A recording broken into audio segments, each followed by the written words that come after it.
ஏங்க, என்ன பிரியா? இன்னைக்கு லீவு நாளா இருக்கு. போய் பிரியாணி வாங்கிட்டு வாங்க. பிரியா, நேற்று காது குத்துல பிரியாணி தான் சாப்பிட்டோம். முந்தானத்து சடங்குலையும் பிரியாணி தான் சாப்பிட்டோம். இந்த வாரம் ஃபுல்லாக பிரியாணி தான் சாப்பிட்டுட்டு இருக்கோம்.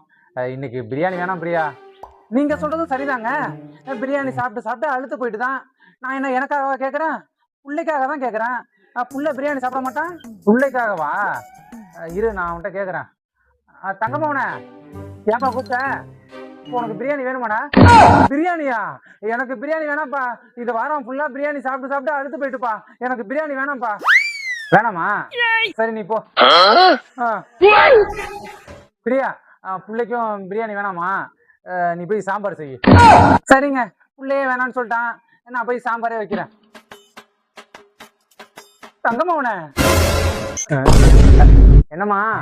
என்னடா பிரியாணி சாப்பிட்டு அழுத்து போயிட்டு சொல்லிட்ட?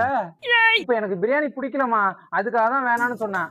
நம்ம குடும்பத்துல பிரியாணி சாப்பிட்டு அழுத்து போயிட்டுன்னு யாருமே சொன்னதே இல்லடா. பிரியாணிங்கிறது நம்ம ரத்தத்துல ஊர்ன ஒண்ணுடா.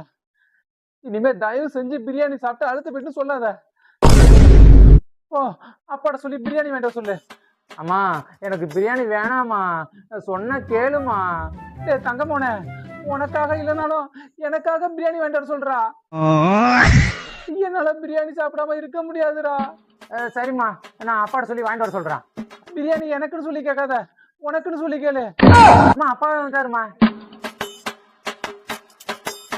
அப்போ உனக்காக தான் பிரியாணி கேட்டியா? ஐயோ, மாட்டிக்கிட்டேனே.